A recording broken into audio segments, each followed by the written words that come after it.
Well, I'm back on this one, but I just noticed it doesn't seem to have any mains fuses at all. I've seen pictures of other ones and they have a whole circuit board up here, on top of the transformer, just full of fuses. And here there's none. Oh, fuse. Oh, it's in the back. Oh, it's in this multi-voltage tapping. Oh, goodness, okay. A 1 amp fuse, okay. Yeah, alright, that sounds about right. Well, it's a bit more than I thought. It's 54 watts. Play. Now we have the green light working.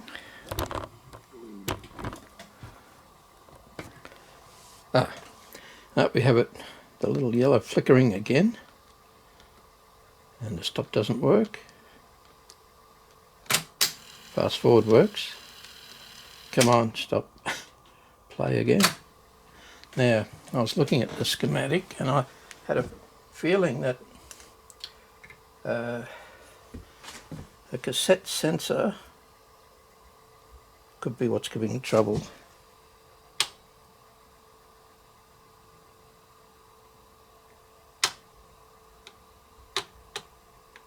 Yep, I think that was a pretty good guess. I think that's a sensor.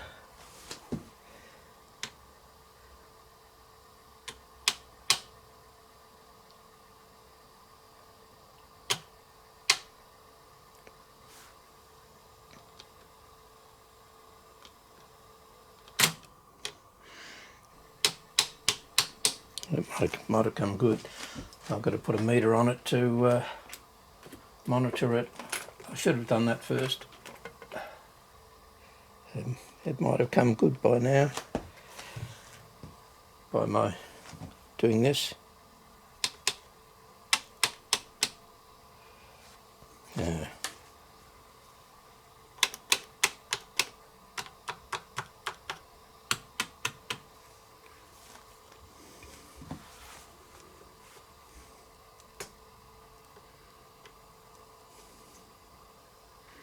I might go faulty again.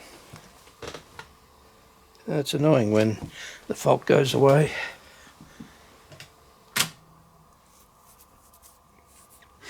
Oh well, it may return.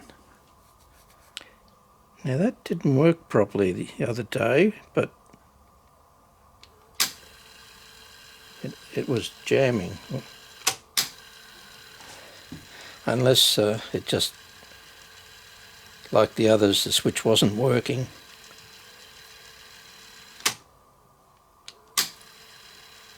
Oh, that could be actually. I think I've accidentally made it go good. Well, unfortunately it's not going faulty on me now, but I seem to think it might be that micro switch.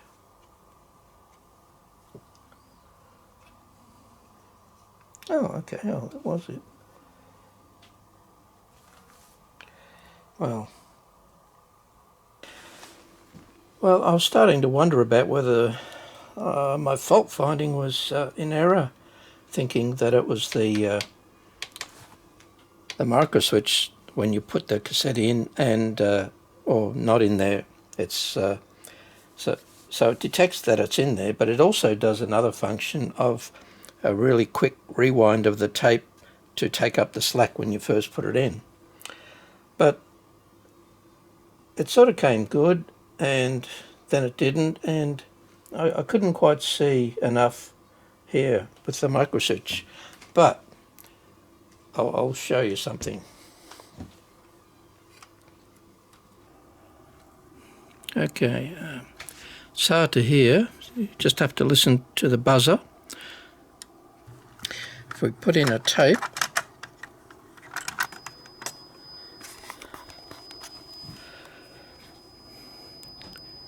you can hear the buzzer. Now, when we take the tape out,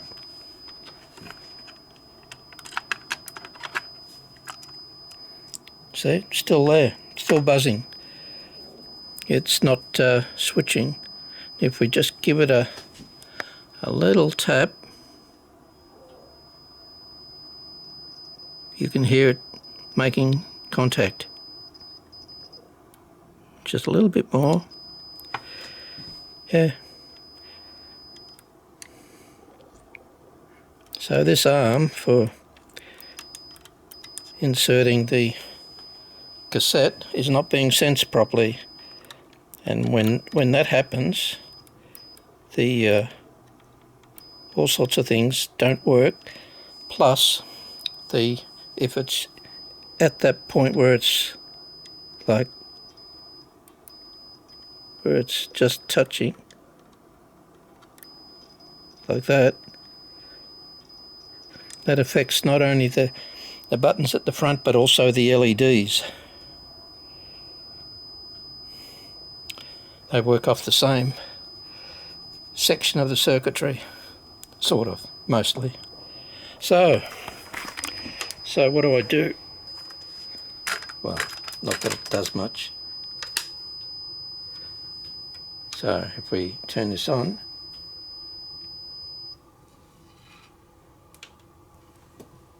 will it work?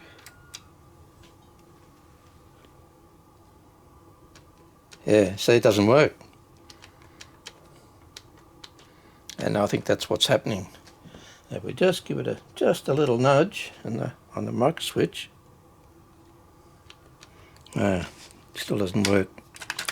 It works on the first time, I think. Now it should work. No? Okay. Ah, you idiot, Chris. Okay, I hadn't put the connectors back in. Righto, let's try it again.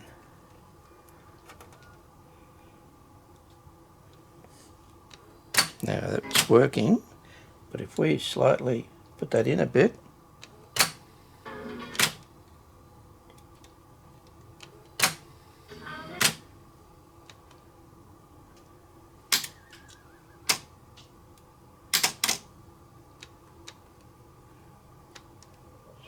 it won't work.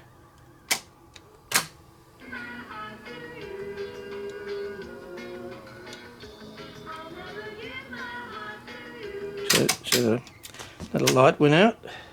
We'll do it again. As we slightly move it. So the light goes. That's what was happening, I think, even though it was still playing. But eventually it has a wobbly. So how do I go about this? Do I adjust the arm on the micro switch or try and get a new micro switch? The micro switch itself seems to mostly work. It's just that it's positioned wrong. And I think the main culprit is the arm that comes up to move the arm on the micro switch. It looks like plastic to me, and I think it's just slowly drooped over the years and lost its position.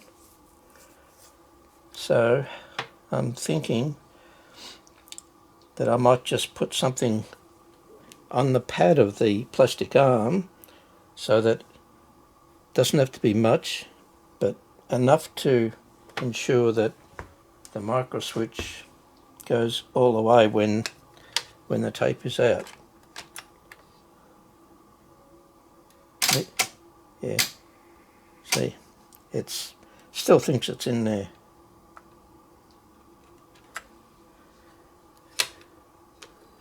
See, tries to go, but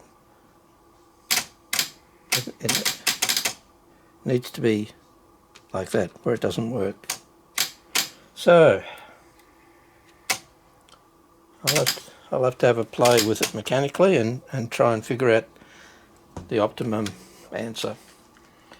And as soon as I find out, I'll let you know. Okay, now this is the micro switch for the, well, they call it what, full, half full or something, but it's basically a sensor that the tape is in or not. There's a little button down in the cavity well, and it pushes a lever up here which activates this little micro switch, like that. But it seems to be too far back, so it's not actually engaging. But I pulled it off and I noticed, you can see the slot there, that allows for a certain amount of adjustment. So what I need to do is get a screwdriver. It is slightly bent in so that it's not standard. So I reckon if we expand this a bit, sorry, a bit hard to see, being right-handed, but anyway, we'll do it this way. So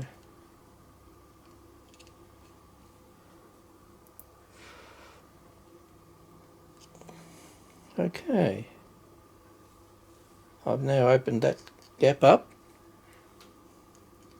quite a bit, maybe a little bit more. There, quite a lot. And I'll set it back in. It has a definite position. There's a little peg that it sits on, so there's no escaping where it goes, which made me wonder about how you adjust it, but anyway.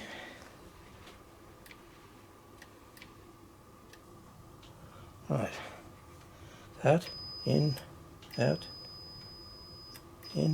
good, I like it. Right, now I'm doing that just to see what the range is. I'm trying to make sure that when it's off, the switching arm is well away, and when it's on, it's really doing its thing. Well, that's really doing its thing there. No, it's actually, I've gone too far. Goodness. That's not enough. Oh, that's delicate adjustment. Got to do more. Oh, that went too far back. There is actually a little slot there for adjusting it. I might use that instead. Oh, there's actually two slots here for doing it. That's part of the problem. Is the mounting of the micro switch on the bracket is also can be moved slightly. A few things. The bracket moves slightly in the slot, in the positioning.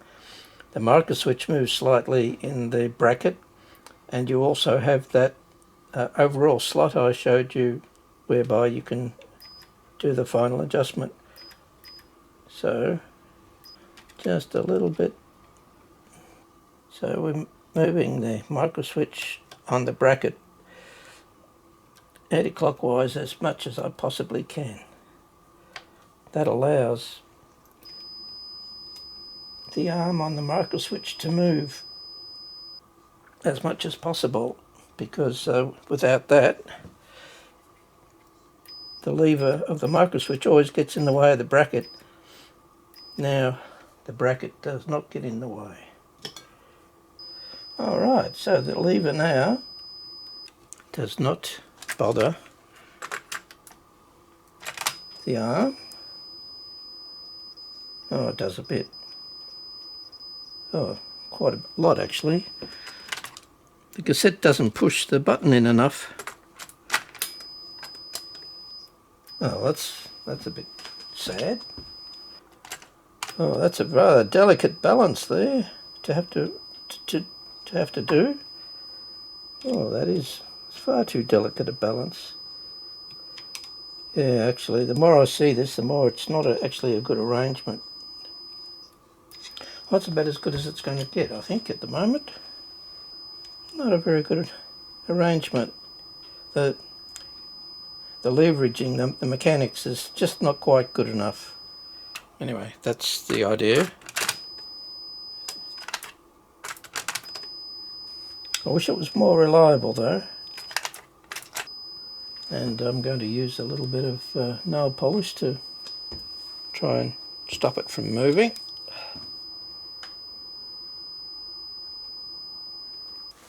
I think I'll just have to warn the owner. There's nothing really wrong with the parts, it's just the adjustment is very suspect. Okay, well at least when it's in, it's proper. When it's out, I think it should be right, but I think it's a bit suspect. But at least when it's in, it's fully moved the one way right at the point where the lever starts to touch. So that's probably about the best we can do. Oh, righto. Let's have a listen.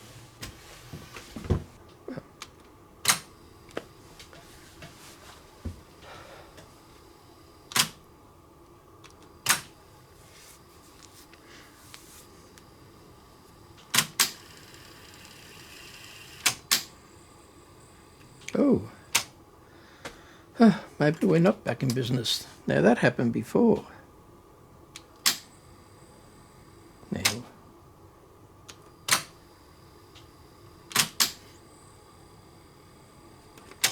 ooh, oh dear. Right, so there's still one fault.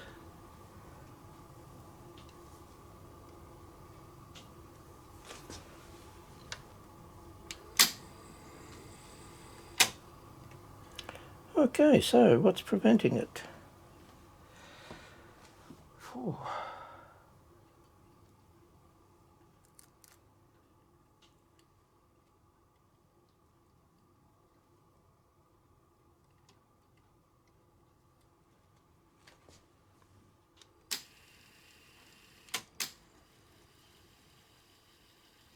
Yeah, it's low on torque.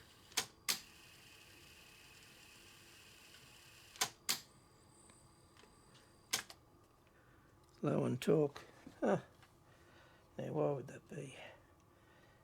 Usual thing is an idler, or idler wheel, but I don't know what's in these.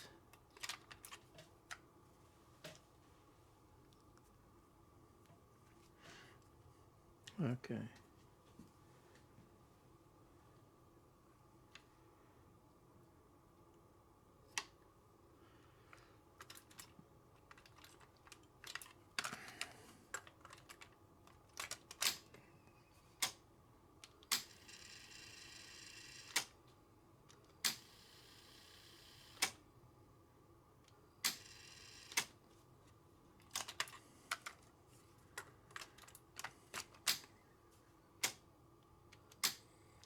Yeah, it doesn't like the huge wheel there, so yeah, it's just not enough torque.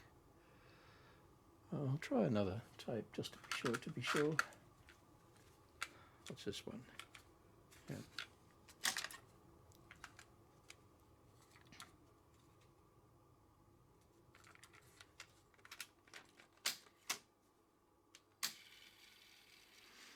Yeah.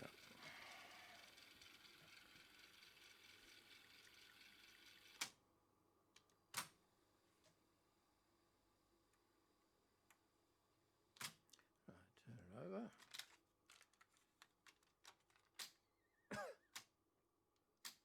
Yeah, it's a large wheel. Okay.